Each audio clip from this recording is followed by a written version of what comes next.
Welcome to Talking with Tech. My name is Chris Bouguet, and everybody out there listening right now today, I want you to be thinking, who could I possibly be talking to here? Just be thinking in your mind who it might be.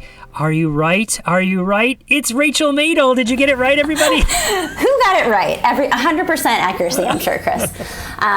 Yes, Chris, I'm here, and I'm excited because I just played a new game that I want to talk about. Let's talk about it. What is this new game that you've played? Well, you already referenced it in the beginning, but it's called The Mind, and I was super excited to be introduced to this game. It's essentially the way the game works is there's a set of 100 cards, so each card has a number on it. It's 1 to 100, and the whole kind of objective of the game is to put the deck of cards in, I guess it's ascending order, right? You start with the lowest number, and then you go to the highest number. And, you know, there's different rounds and there's different kind of like things that you get. Like you can get an extra life. You can get, what is it, a star card, Chris? It's a ninja throwing star. Yes, it's a ninja. Sorry, ninja stars. And essentially the whole kind of catch of the game is you can't talk.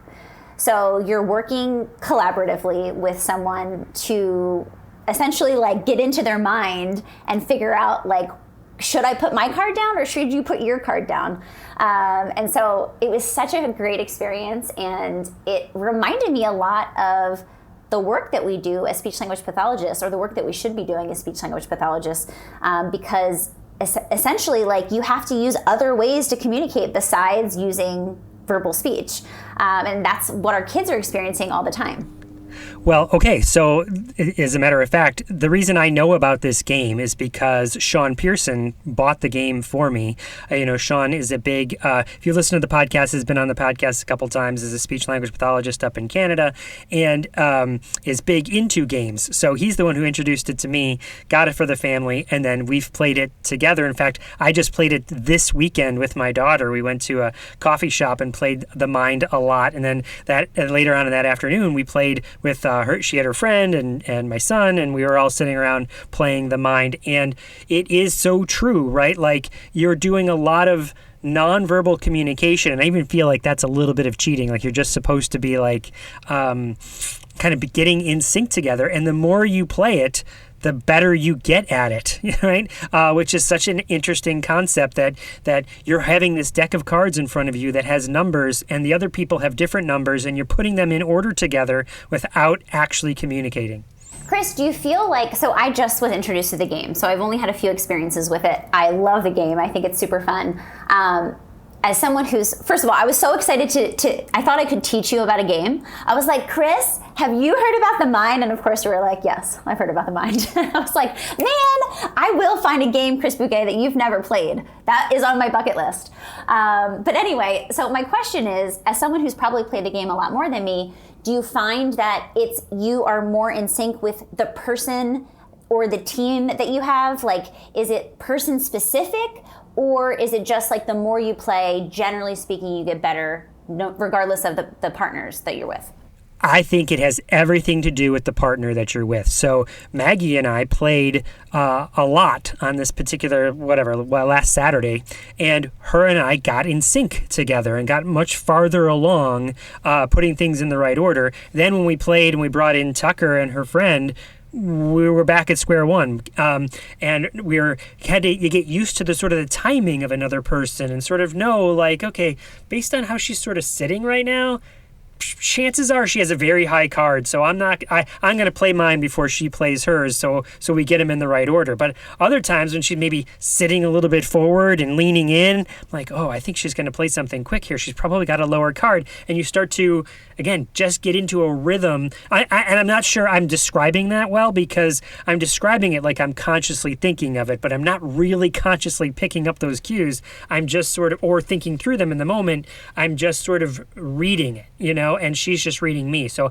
to answer your question, it is totally about with the other person, being being with a partner with another person or with the other people that you're playing with.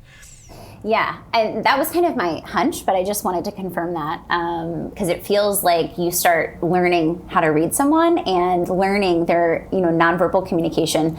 And the reason I wanted to bring it up during today's banter was because I feel like what a lesson it is in how we work with our students. I feel like the most powerful thing that we can do for our kids with complex communication needs is take a step back from our therapy targets and our activities and all these things, and how can we just actually observe a student. One of my favorite things to do during a session is start the session by having a few fun things in the room and just like not saying anything and just observing what the student does when they come in the room. Are they, going towards the Play-Doh or the sensory area? Or, we can do we can get so far with our students by just observing what they're naturally drawn to and following that. And then, more importantly, how do our kids start learning how to communicate with us in ways that are nonverbal? Because with kids with complex communication needs, they either, might not have any access to communication if they haven't been set up with an AAC system, or, they're still learning how to use language on their AAC system. So what are ways that we can observe the nonverbal communication that they're showing us and then attach language to it? One of my favorite resources that we have on my website, it's our Aac Vocabulary Bundle. And the reason I like that is because it has a sheet that's all about nonverbal communication. So I'll pull this up with families and, especially in the kind of initial stages of AAC, typically this is in an assessment setting where I'm like trying to figure out the right tool for a student, or I'm just trying to figure out language opportunities for a student. And we're really detailing like, okay, how are they nonverbally communicating? Are they using facial expressions? Are they shaking their head no? Are they pulling you when they want you to come somewhere? Our kids are doing all these things. They've learned to compensate for lack of communication, or I should rather say lack of language. They've learned to compensate by using nonverbal communication. So, the intent for communication is already there, right? If a child's pulling you, they already have an intention for communication. They want, you to come with them. So it's really easy to just start modeling and attaching language to that opportunity. Kids are obviously motivated because they're already communicating with you. They just don't have the language yet to actually communicate that on their AAC system. So anyway, I just feel like thinking about nonverbal communication as language opportunities is something that we can think about as clinicians, and that can help guide the vocabulary that we're selecting for students. Something else that the mind reminds me of and sort of it's related to what you're mentioning here is, and I know you know these parents, you meet a parent who knows their child so well they can anticipate what the motions mean or interpret what emotion might mean, what a gestural movement might mean. When they sit like that, it means, or when they make that sound, it means they need this. And it's a shared communication between two people. Again, very similar to the mind. Maggie and I got in sync together with with nonverbal communication that wasn't even intentional, right? Here, it's similar in that where there's someone gets in sync with somebody else and sort of one can anticipate or really understand without a greater shared language, which is, I think, part of our responsibility is to help broaden so that it's not just one communication partner and put increase that shared experience with more people. One other thing I'll add to that, Chris, is so I have a few kids on my caseload right now. They have childhood apraxia of speech, pretty severe to the point where they need some type of augmentative communication. So I feel like those parents are the ones that like understand every, approximation, and, these kids are really good at compensating by using nonverbal communication, and also like they've learned how to decode their verbal approximations, right? And something that just came up with one of my families in a similar situation is she's like, he's super independent, so he gets whatever he needs, and he knows I know what he's saying. So it's like, how do we in an authentic way create a situation where we, help him learn that just because he says "ga," like not everyone's going to know that means I want to go to McDonald's. In fact, no one's going to know that except if mom decodes that for them. So, how do we kind of marry this idea of creating something that's authentic, but also like being true to the relationship that this mom has with her son. And so my suggestion was like, we don't have to just like pretend that we don't understand all of a sudden. Like that's not authentic to just be like, huh? Like I've understood this for the first 6 years of your life, but like now I don't understand. Like we don't have to do that. In fact, I think it's important to talk to kids about why we're using AAC and why this is important. And not everybody understands that you want to go to McDonald's right now. And creating situations where we have other communication partners come in, like grandma or a friend or someone who wouldn't be able to decode that, to show only mommy understands that you want to go to McDonald's right now. Like we need to communicate in a way that everybody understands. So I just wanted to bring that up because it came up in session last week with a mom. And I think it's valid. It's like, we don't have to like play dumb and say like, oh, I don't know what you want right now. Like, obviously he knows, you know. So like, we need to honor that, but we can also think, how can we just talk openly with kids about why this device is going to be really useful to them so that everybody understands what they're communicating. I think something that goes along with that is sort of accepting that GA means I want to go to McDonald's, and at mom, then modeling it on the communication device, saying, oh, so you're just, again, putting drops in the bucket, showing this is how you might say that to other people, so they get that experience. Because if you just accept it every single time, they won't get that experience. So at one, explicitly talking about it; two, practicing it with other people in the environment; and then three, you modeling when you can, as often as you can. Again, we know we've talked about that many times on the podcast, that we know life gets like, we just got to get in the car and get to McDonald's, right? So I don't always have a chance to model. But if you can, then model what you can to show this is how you'd say that to where other people would understand it. And then something also that I think is worth pointing out, again, with the mind, is that when Maggie and I were playing, and I'm curious about your experience when you're playing, did you lose a lot at first? Like Maggie and I lost a lot at first, and we got better over time. Is that your experience as well?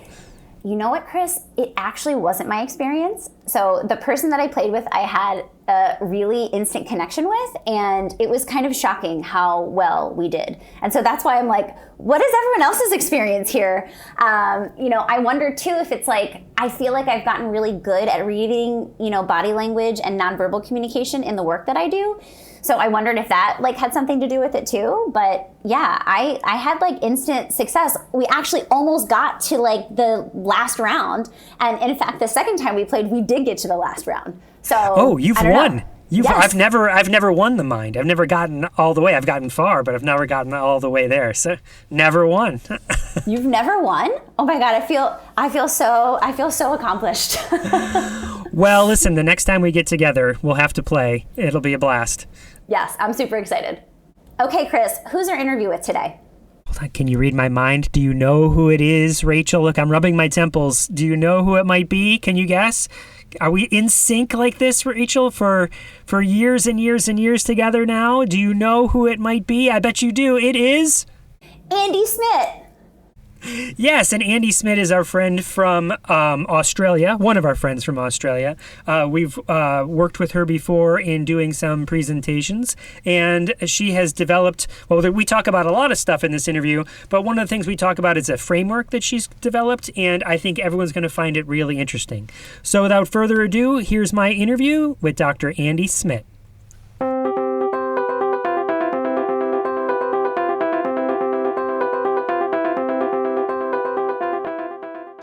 Are you enjoying this episode?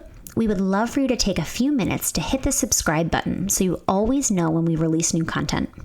Even better, if you leave us a review on iTunes, then more people will find this podcast and learn about AAC.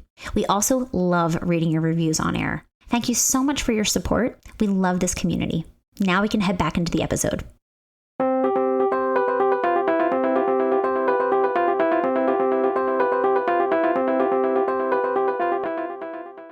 Welcome to the Talking with Tech podcast. My name is Chris Bouguet, and I'm here with Dr. Andy Smidt. Dr. Andy, tell us a little bit about yourself. I am a speech pathologist in Australia. I am a senior lecturer at the University of Sydney, but I was born and grew up in the UK, qualified as a speech pathologist there, and then married an Aussie and ended up here. Okay, that explains things a little bit. When we were coordinating schedules here for the recording, you were saying you were jetting off to London. And I was like, ooh, like vacation. Was that like actually going home? Yeah, my mum's not well, so it was a flying trip with, amid COVID travel restrictions and all kinds of other things. So yes, it was a bit hectic, but I'm glad we went. And now you're back. We're recording. And now I'm back. And where are you in Australia? Did you say? Sydney. Sydney. Okay, great. And so let's talk about a little bit how you and I know each other, because we've met several years ago at, which was it? Was it, I've been to Australia twice. So it was a Liberator workshop that you presented at with Bruce Baker that Leanna Fox organized.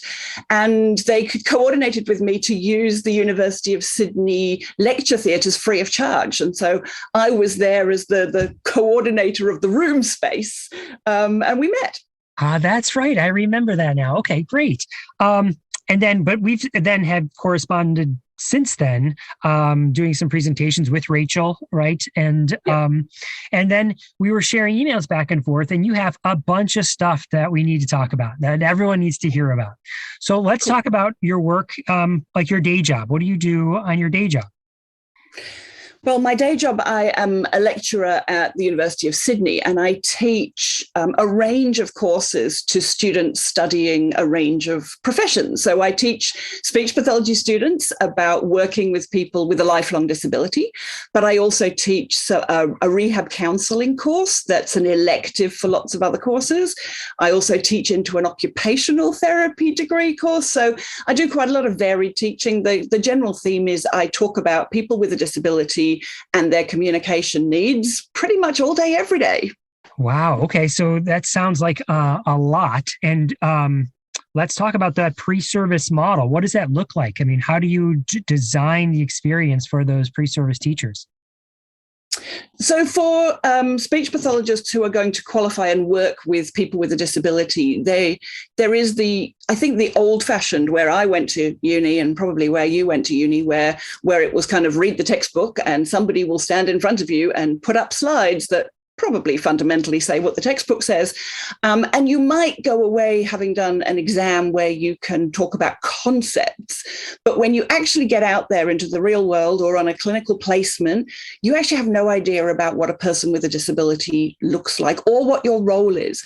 So I started to really want to make my teaching not only engaging and fun, and I'm a big fan of UDL, so that engagement stuff comes in there for me really loud and clear. But also I wanted them to go away knowing that they would succeed on placement when they qualified, and that they would be equipped to work with people with a disability when they qualified. So what we currently do, and I've done this, so the other thing I've done is I've taught pre-service speech pathologists in Vietnam. And that was really interesting. And I kind of had to think about my content there. And what I did in developing, the way it's iterative. Each time you teach, you improve it, you add to it, you keep growing it. And where I'm at right now is the first 5 weeks of the course is the facts. And it's the textbook, but more interesting than the textbook. We then get to week 7. And every single week is a case study. And it's ideally a real person with a little video. And I give them assessment data. And I say, off you go and analyze the data. We then collaboratively write goals for that person. We then plan intervention for that person.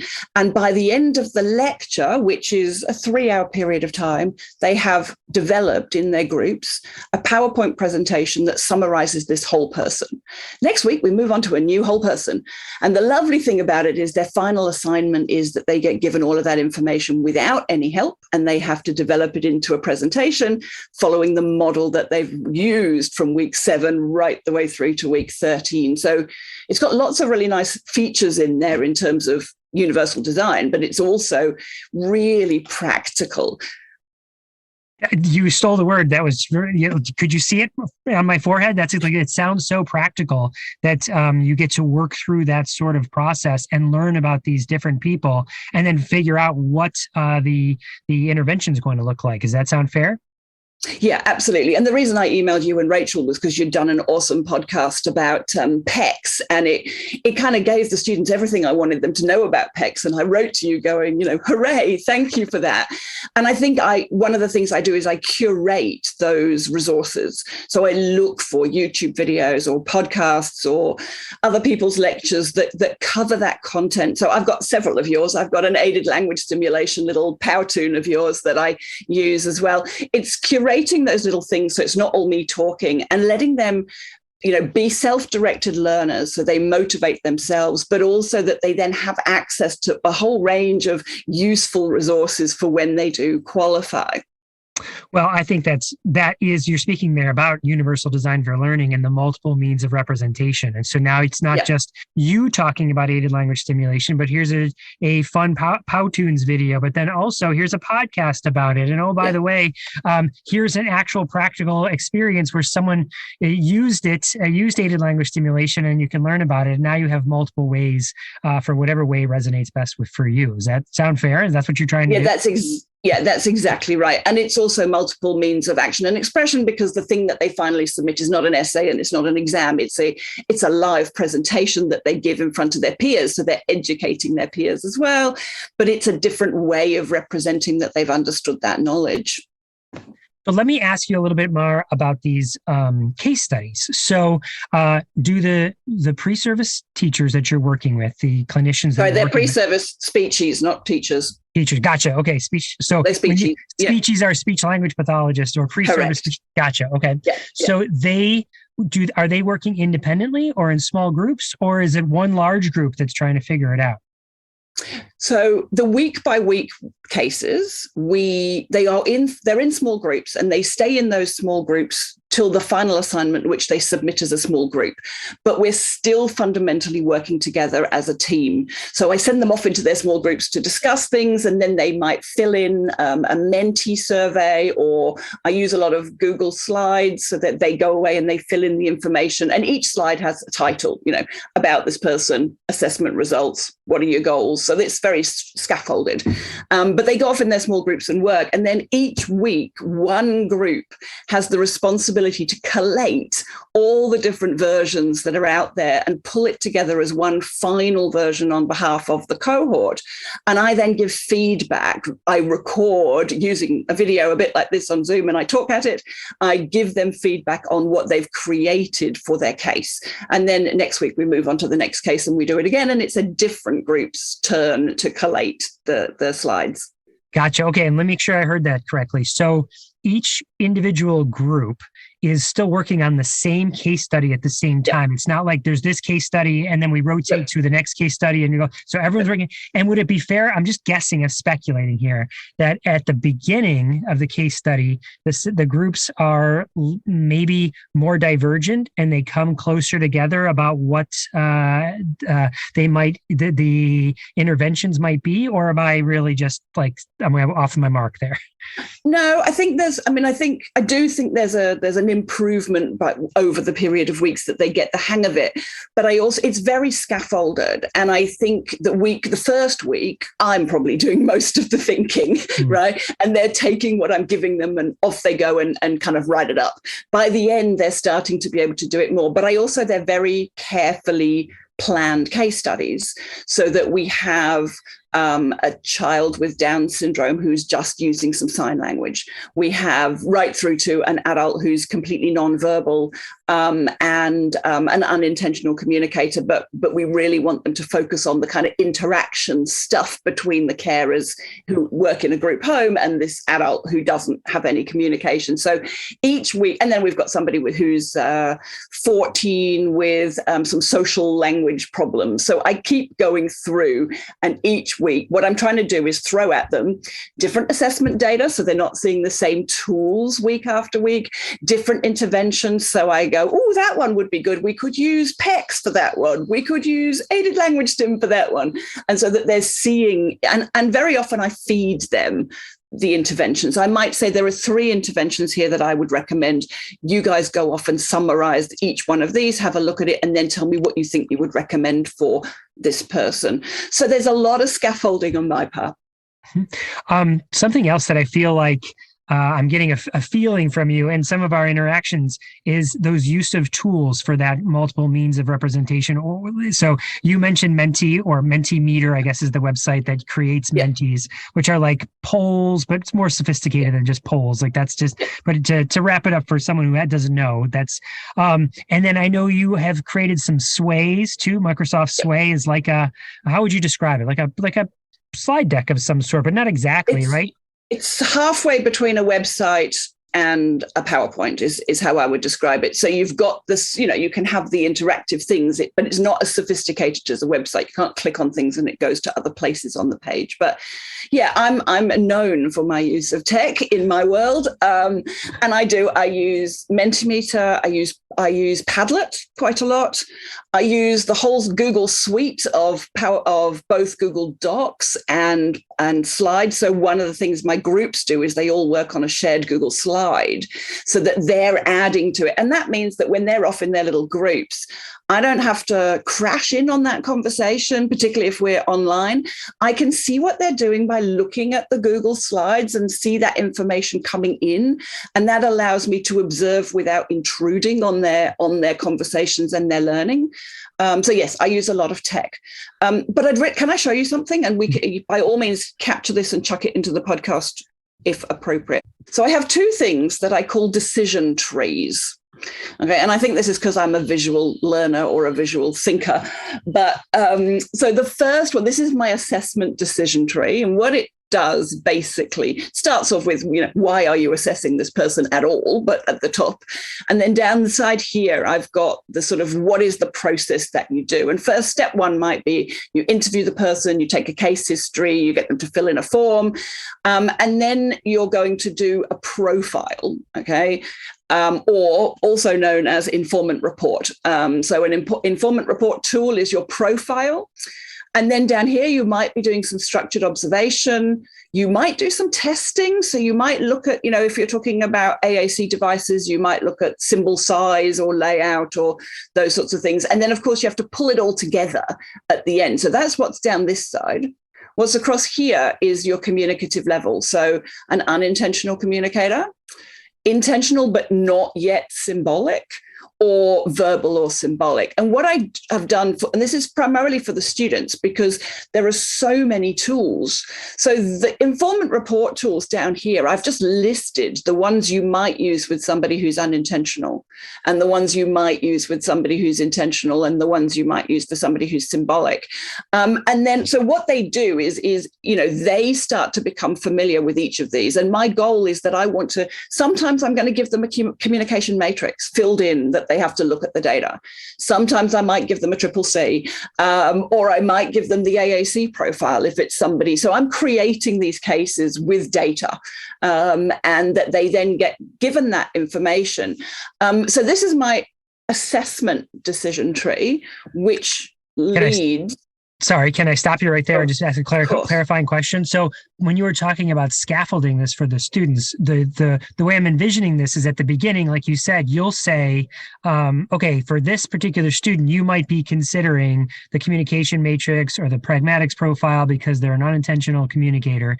But then later on down the line, you might say, all right, now what assessments do you think you would use in this case? And this way they have grown from you giving it to them deciding. Is that fair?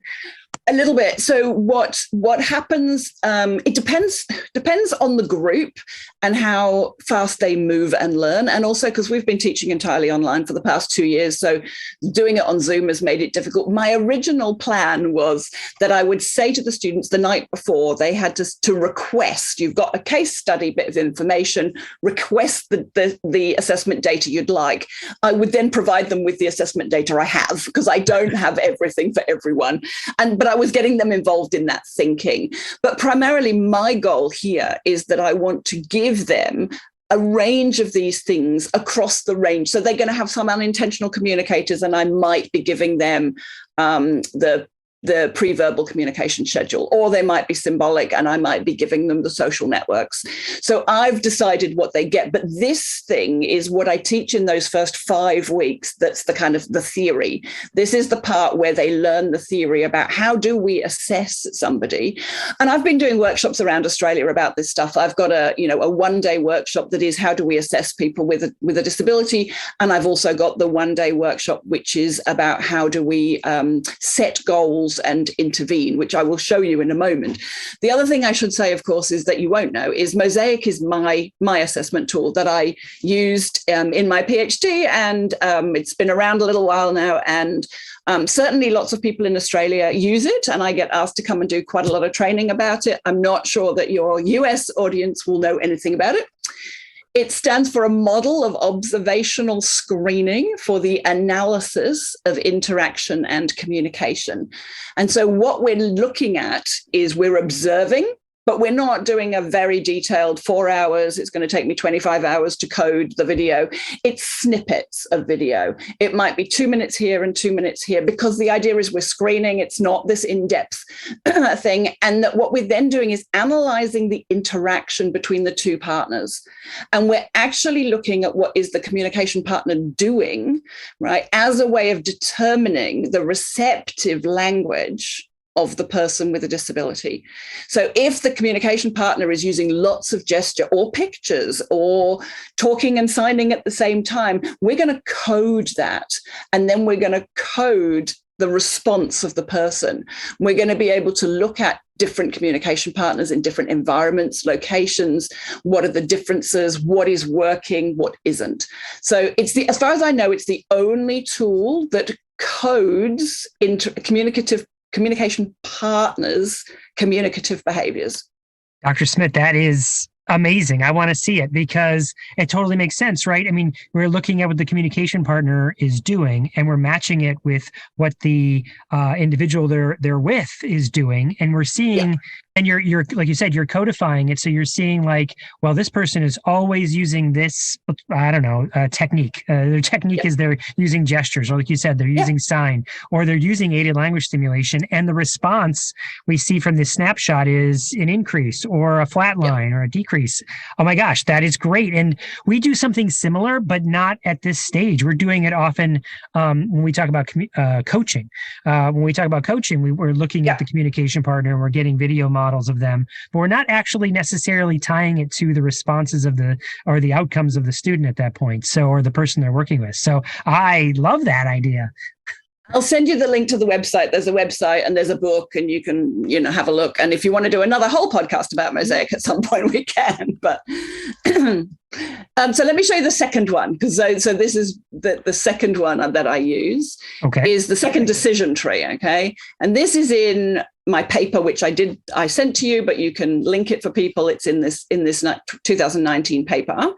But this is, you'll see it looks. Go on. I was just going to say, I had planned to ask you all about teams, so I'm so glad you're bringing it up. That's what I thought, is if I show you both kind of side by side, because they link. So this is the second decision tree, and it is the team approach. So you'll see it looks really similar. It's got the unintentional on this side, the intentional but not symbolic in the middle. So for my students, the scaffolding continues because we're talking about the concepts in the layout of the way that we previously talked about it. What I wanted to do was I would have students who would write goals for somebody who's got a significant disability and is maybe using PECs and making some basic requests. And they would say, this person will be using speech and fluent sentences in about 6 weeks, right? Or they're going to become symbolic, or they're going to become intentional. And yes, the timeframes were off. We expect that of students. We expect them to be optimistic that things will work much quicker than in real life they do. But they also couldn't work out, what do you do with somebody who might not ever become symbolic? And so I know the presumed competence stuff is, of course, we have to always allow for that potential. But from a student point point of view, if they set goals that this is a person who currently is not symbolic, and I'm going to introduce PECs, I'm going to use aided language stimulation, and they might not become symbolic, then what is my role as a speech pathologist? So I set out that moving to the next level, significant amount of moving, might not be your primary goal to start with. Okay, so what else do you do? So I started off by saying, well, we need to be training communication partners. So that's the T. Okay, we need to be expanding what people are already doing. So this is that if you're doing it in one environment, we can expand that to another environment. If you can do this at home, then you can do it at school. Sorry, do you mean the expanding is the techniques that the communication partner is using, or you mean that's the ability of the AAC user? No, I'll come back to the beginning because that wasn't okay. So this is about goals. This is about my frustration with students and novice clinicians who really found it difficult to set appropriate goals for somebody with a severe disability. Gotcha. So the goal will be, so the goal might be that the person will move to become a symbolic communicator, but it might not. The goal might be, I actually want to create a more consistent communicative environment for this person so that everybody's doing the same thing. And in order to do that, I need to train communication partners. My intervention is therefore training, right? Mm-hmm. My goal is to create a more consistent communicative environment.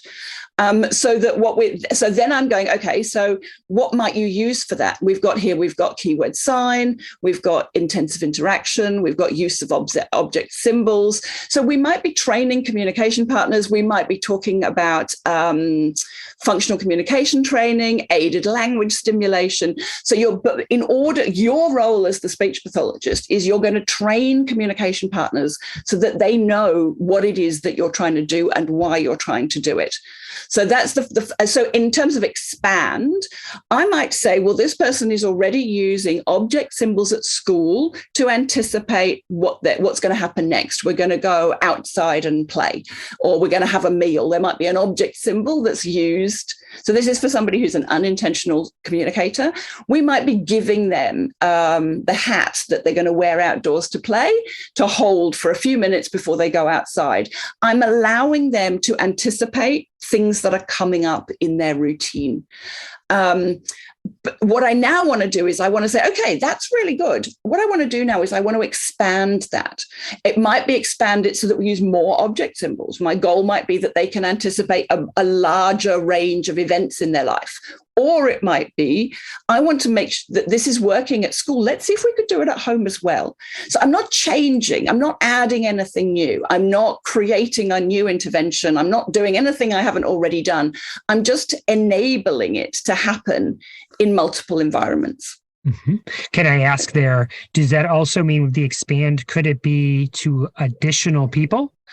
Would that absolutely be? Mm-hmm. Okay. Yeah. So what it says here is we can expand. So looking at the tree here, it says to expand the activities the person participates in. Okay. To expand the people the person successfully interacts with. Okay. To expand the activities or situation in which the person uses potential communicative acts. Okay. To expand the people that can interpret those potential communicative acts. So you can see that expanding and training are really linked. In order to expand the people, we have to train those people. So those are linked.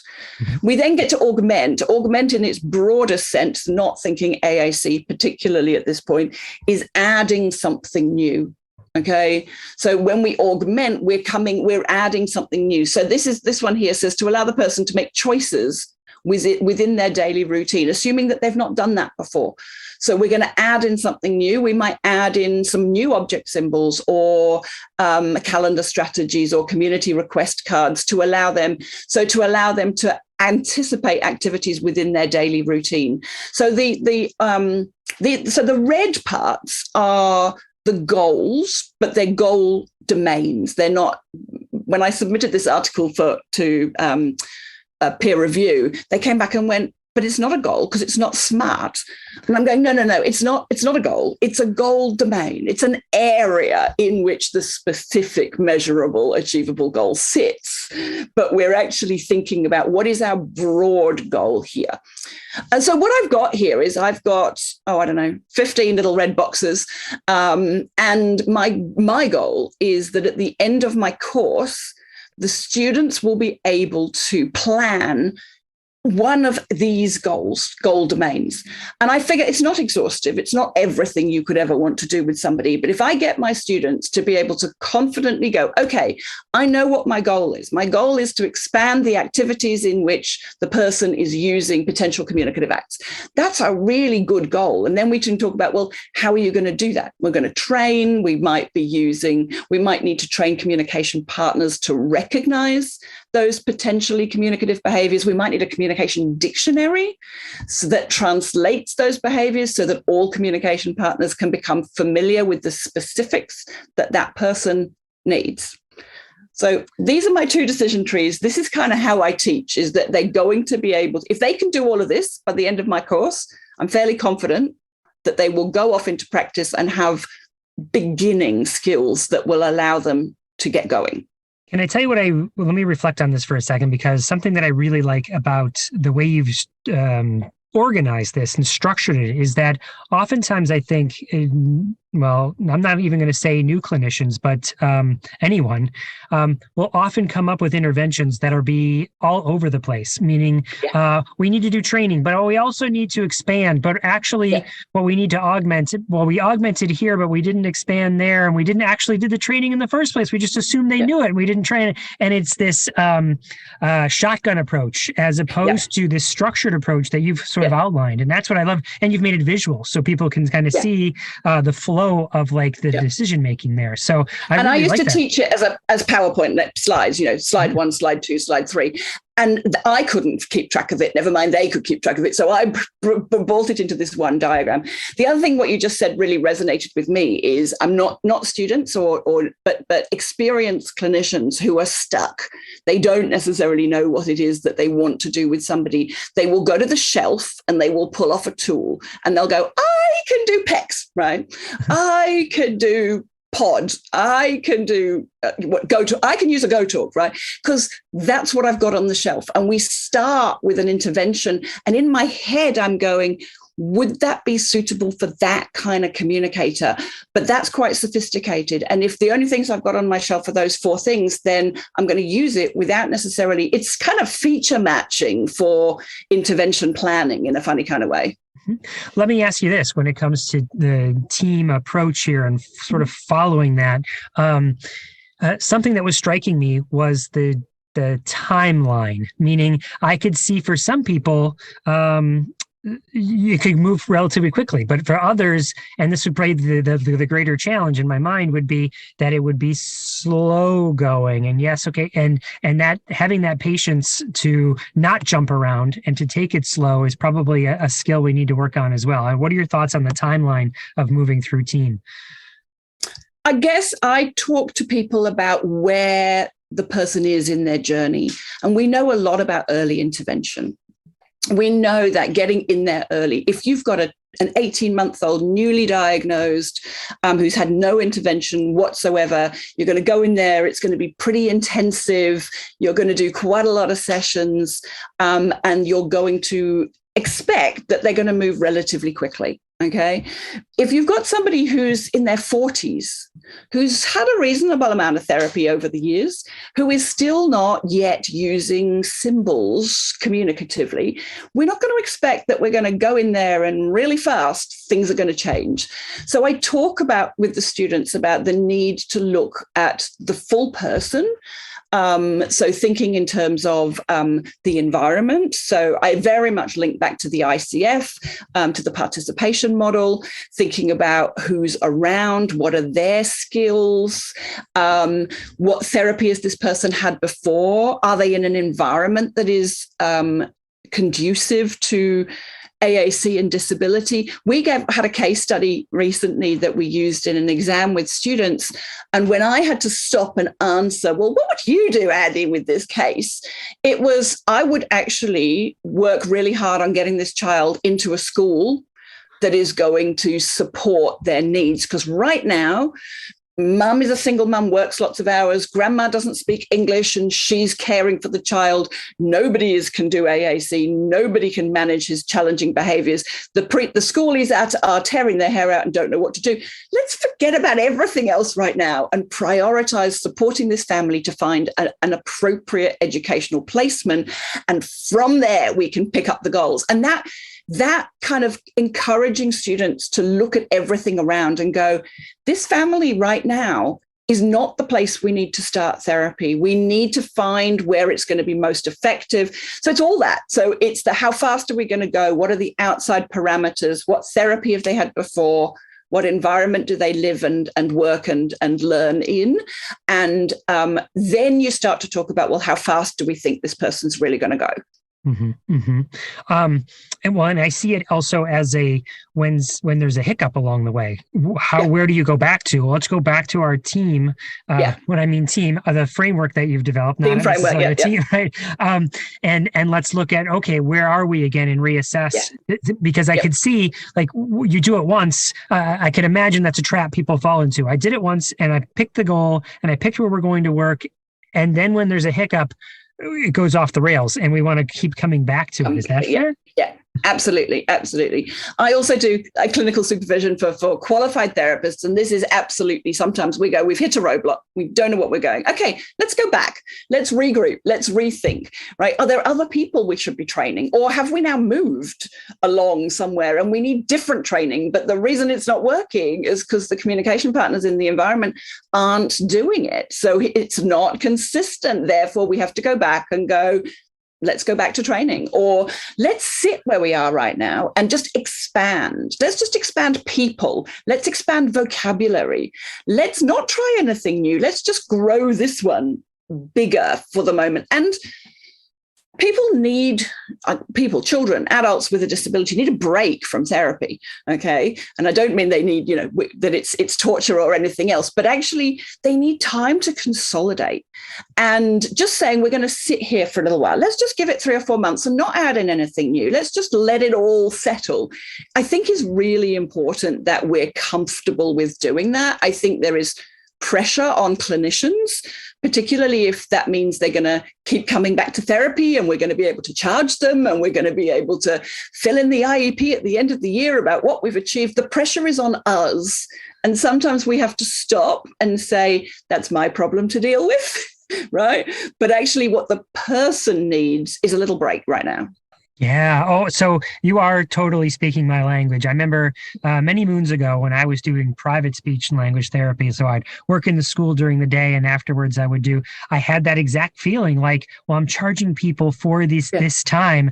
I feel like I need to be doing something new or moving the ball along rather than, and that was probably putting, well, certainly more pressure on myself, but more pressure on the individuals, including the parents to adopt things at a rate that they was not capable of doing or comfortable doing, and just letting, I love how you put it, just sit in it for a while and enjoy the water that you're swimming in and get comfortable in your stroke. Let's do the breaststroke, get good at the breaststroke before we go over and start learning the backstroke, right? Absolutely. I read a really interesting paper recently, and I cannot remember the name of the person who wrote it, but I'll send it to you afterwards, who talked about family-centered practice. And it was a research paper, but what they said is that most clinicians feel like they are doing family-centered practice, but most families would say that the work that they're receiving is not family-centered. And I think that's a really, it's the same as I started off at the beginning with the, talk the textbook. We can all say, yep, I've done the course. I'm family-centered. I know what that means. Here is a diagram. I know what that means. Of course I'm family-centered. But actually, I don't know that we always are. And I think that is because we have an agenda. I was reading this in the context of device abandonment and looking at the reasons why families abandon AAC devices, which of course we know is a thing. And I think that sense of families feeling overwhelmed and us going, I know you feel overwhelmed right now, but I promise you, it will be better, right? Your child will be much happier. They will be more successful. I know that. And actually, that's just more pressure on the family. And I think the paper I was reading was basically saw family attitudes as a barrier to AAC provision. Well, the barrier is from the goal of the clinician. My goal is to prescribe a device, right? If the family doesn't want it, then you're a barrier to me achieving my goal, okay? Not the family goal. And I get it, that it comes from a place of good.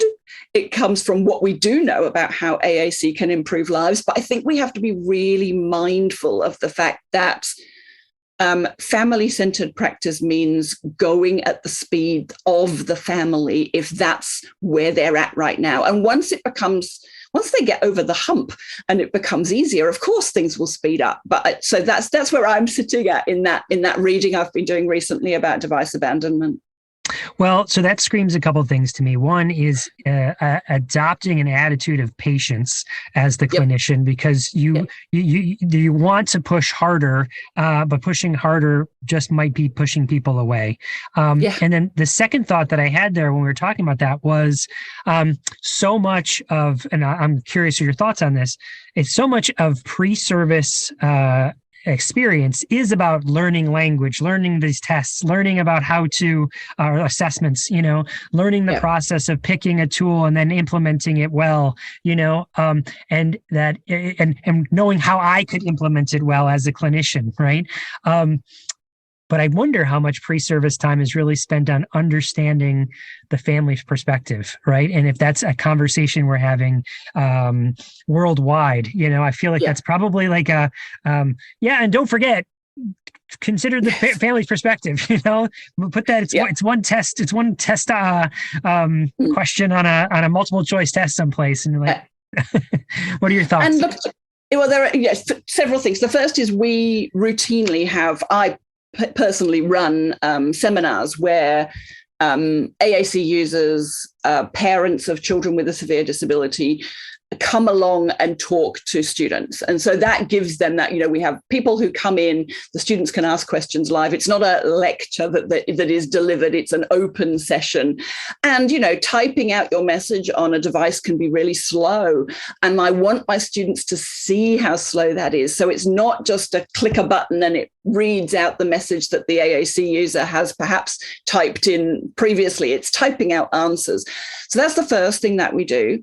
The second thing I would say is that I have to remember as an academic lecturer, I am responsible for their theoretical content, but they learn how to become a clinician in their practical sessions. So they go on placements where they have real clients that they have to manage. My job is to prepare them that people might be very distressed. They might cry. They might be angry because they're fed up with speech therapy. They might throw all kinds of emotions at you. And how do you deal with that? My job at the classroom level is to prepare them emotionally to deal with some of that. But what they need to do is experience that. And the only way they're going to do that is with real people. And that means go on placements. And once you're qualified, of course, it's have clients and have supervision, have space to debrief about those issues. And all of that is really important. I also think that we as educators sometimes try to protect our students from the really difficult cases, right? Because it's too hard. And I think we need to be more willing to let students be involved in those really complex cases, because that's how they're going to learn. That sounds like presumed potential to me.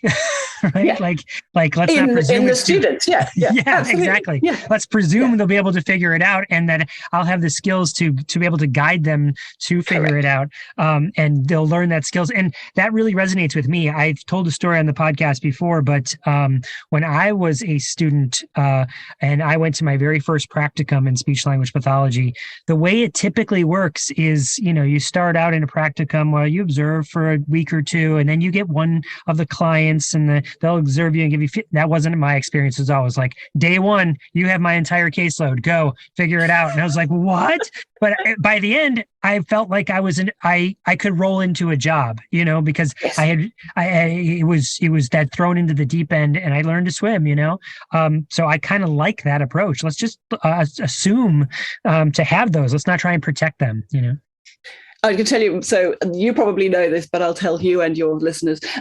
My daughter is now a speech pathologist. And so she went to a different uni from ours, thankfully, and became a speechy. And she's now working. She was actually working for Liberator for a little while. So she knows Leanna and all that crew out here, who you know as well. But she, one of her first placements, it reminded, was a school, and there were like several speech pathology students with one clinical educator. And they had a group of very well-behaved, 4-year-olds or 6-year-olds, whatever it was, in the school. And the teacher talked about, the speech pathologist talked about challenging behavior. And my daughter turned around and looked at her and went, that's not challenging behavior. Challenging behavior, because she'd been around me. She'd also worked as a disability support worker. She'd seen it all. She'd seen people, pulling their hair out and scratching themselves and throwing things. And these were very well-behaved little 6-year-olds sitting around a table who perhaps didn't want to say the word that was on the card in front of them. So it's all perspective, right? Where you come from and your experiences. That's amazing. That's amazing. All right. Well, let me wrap it up with a sort of the final question here. It's the question I always like to ask at the end of the interview, and that is, someone who's been working in AAC for a long time, what are you curious about? What are you questing after? What's kind of got you jazzed about the world of AAC? I think, okay, so the story I was telling you a little bit before about the reading I'd been doing, I've actually just written and submitted a paper about something called the capability approach. And the capability approach comes from an economist called Amartya Sen. And it started off by being this very, economics focused and philosophical perspective about the world, and about capabilities, and the fact that people have, we don't just give them resources, right?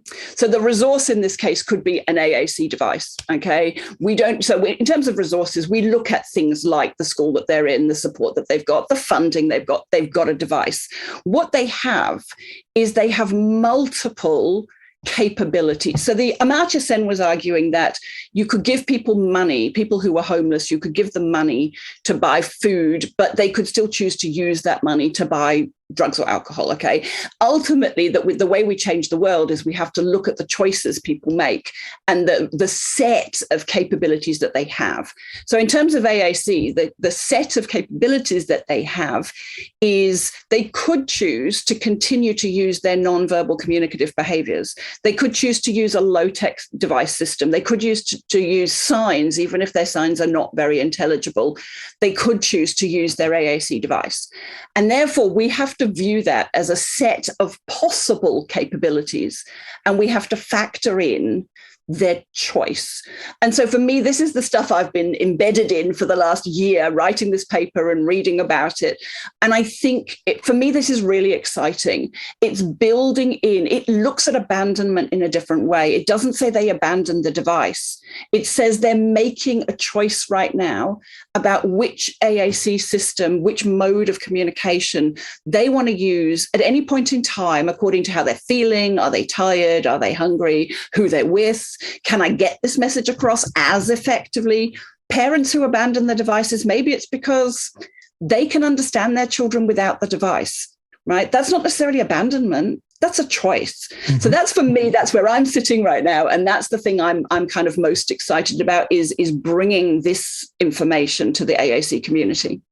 Well, I love that. That is certainly a perspective that we have learned over and over again here on the podcast. That is speaking to actual users, talking about, well, sometimes I use this and sometimes I use this and sometimes I use this. And I always make the analogy that for me, I do the exact same thing. Sometimes I use a computer and sometimes I use my phone and sometimes I use an iPad, and it's just another set of tools, and I make choices about what I use. And sometimes tools that I've used and I know how to use die off. Like for years I would use a clipboard and I'd carry all my notes on a clipboard, but then that has changed, you know? And like you said too, it could change based on all sorts of different variables. How much sleep I got, who I'm talking to, right? What environment I'm in. All those things are just options.